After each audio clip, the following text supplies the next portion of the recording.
Shalom, kita bersyukur kepada Tuhan, kita bertemu kembali dalam pendidikan agama Kristen dan budi pekerti pada pertemuan yang kedua. Tema pelajaran kita pada pertemuan ini, demokrasi dan hak asasi manusia di Indonesia. Dan subtemanya yaitu mewujudkan demokrasi dan HAM di Indonesia. Indikator pada pelajaran ini yaitu menjelaskan cara mewujudkan demokrasi dan HAM di Indonesia. Sebelum kita melanjutkan pembahasan materi, kita angkat satu pujian, yaitu Ajar Kami Tuhan. Kita bersatu dalam doa. Bapa di surga, kami bersyukur dan berterima kasih. Hari ini kami dapat berkumpul kembali dalam mata pelajaran pendidikan agama Kristen dan budi pekerti. Kami berdoa, biarlah proses belajar mengajar kami hari ini dapat berjalan dengan baik. Berkati kami semua ya Tuhan, dalam nama Yesus Kristus kami berdoa. Amin. Firman Tuhan pada pertemuan kedua pelajaran ini yaitu terambil dari Mazmur 133 ayat 1. Nyanyian ziarah Daud. Sungguh alangkah baiknya dan indahnya apabila saudara-saudara diam bersama dengan rukun. HAM dalam Alkitab. Alkitab tidak memakai istilah hak asasi manusia.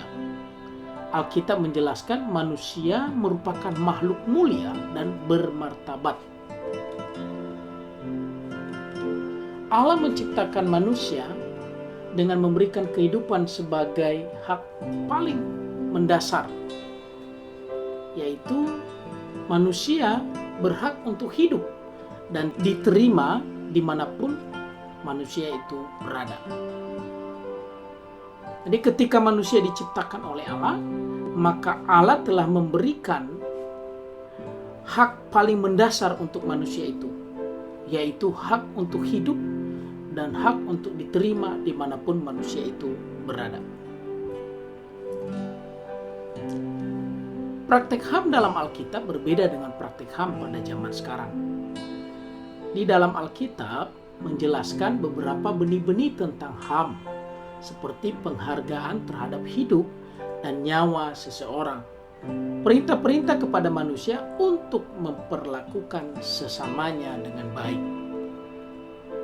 Jadi kalau kita mau mencari tentang hak asasi manusia dalam Alkitab, tidak dijelaskan secara tertulis, tetapi ya, di dalam Alkitab itu ada penjelasan ya yang menjadi dasar-dasar bagi kita saat ini, manusia saat ini, tentang hak asasi manusia, di mana manusia itu ya, harus memberikan penghargaan terhadap hidup dan nyawa seseorang.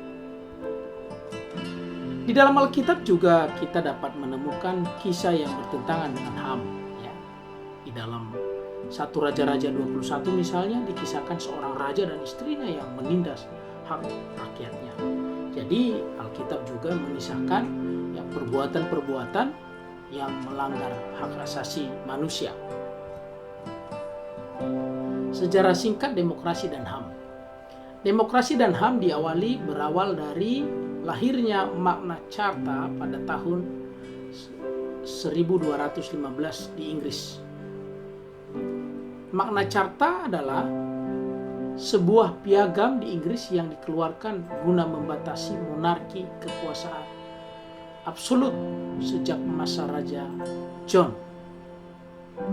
Magna Carta dianggap sebagai lambang perjuangan hak-hak asasi manusia, menyusul lahirnya Bill of Rights di Inggris pada tahun 1689, yaitu undang-undang yang dicetuskan dan diterima oleh Parlemen Inggris yang isinya mengatur tentang kebebasan memilih dan mengeluarkan pendapat.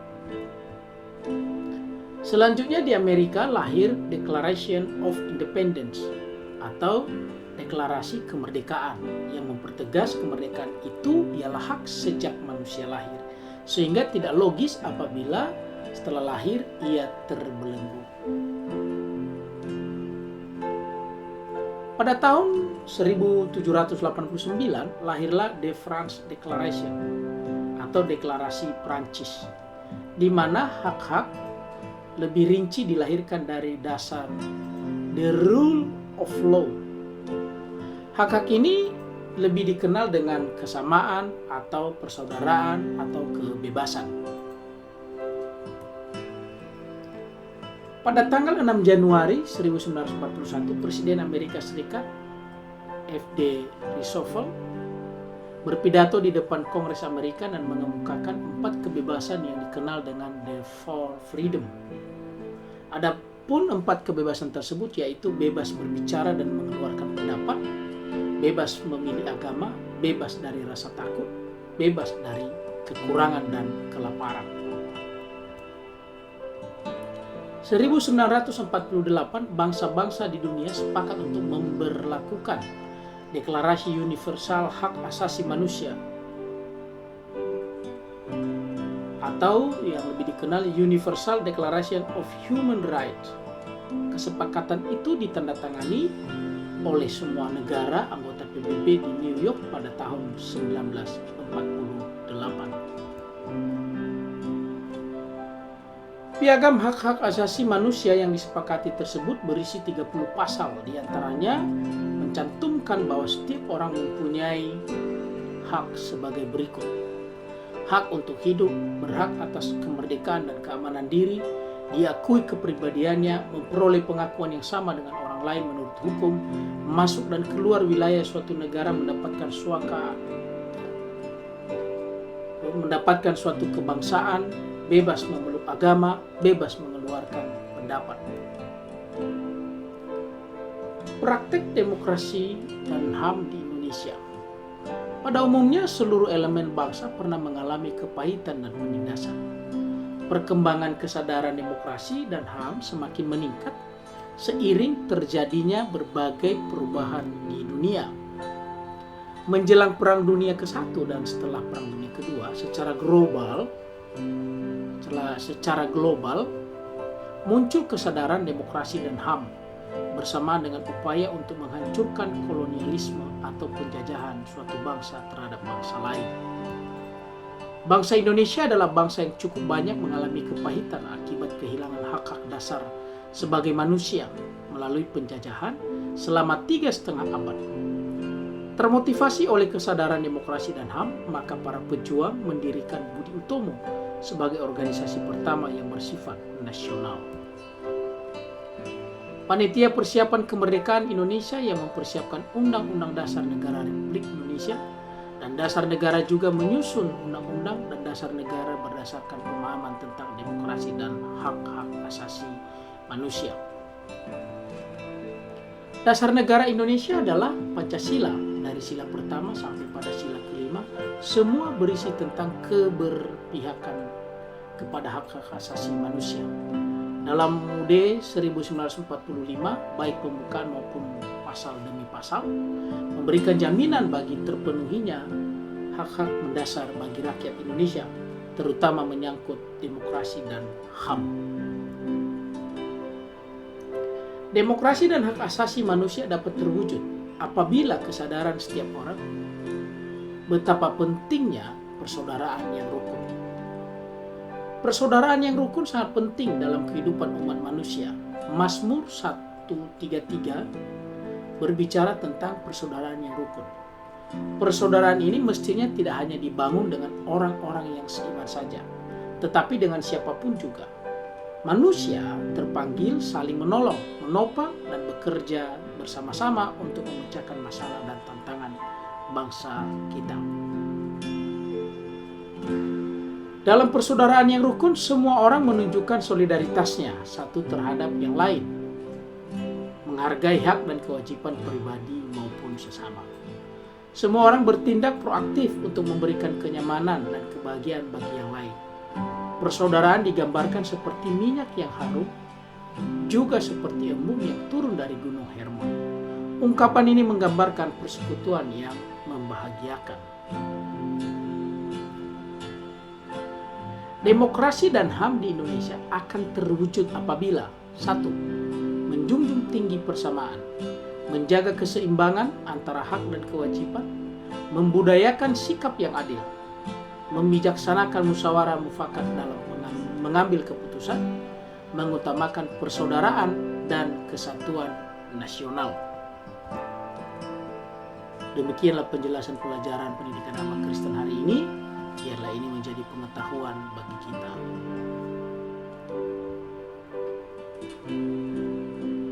Silakan tuliskan pendapat kamu tentang pengertian HAM, sertakan ayat Alkitab yang mendukung pendapat kamu tersebut. Tuliskan juga pendapat kamu tentang pengertian demokrasi, sertakan ayat Alkitab yang mendukung pengertian kamu tersebut.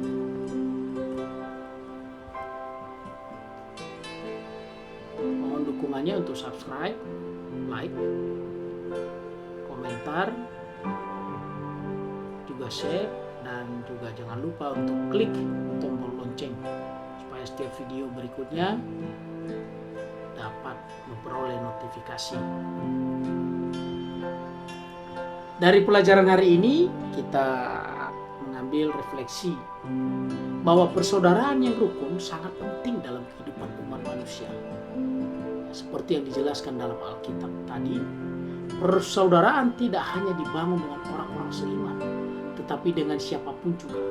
Manusia terpanggil untuk saling menolong, menopang, dan bekerja bersama-sama, memecahkan masalah, menyelesaikan persoalan. Taat pada pemerintah, dan terlebih taat pada perintah Tuhan. Peduli, persatuan, musyawarah, dan adil merupakan dasar untuk mewujudkan demokrasi dan hak asasi manusia. Kita tutup pelajaran kita dengan doa. Ya Tuhan, kami bersyukur pelajaran kami hari ini telah selesai. Kami percaya setiap pelajaran yang sudah kami terima dapat menjadi pengetahuan bagi kami untuk lebih lagi mengasihi Tuhan. Bahkan kami dapat mengerti bagaimana mewujudkan demokrasi dan hak asasi manusia di Indonesia. Berkati kami semua yang ya Tuhan, berkati juga guru kami. Terima kasih Bapa, keluarga kami, Tuhan tolong, Tuhan berkati. Di dalam nama Yesus Kristus kami berdoa. Amin. Terima kasih, Tuhan memberkati.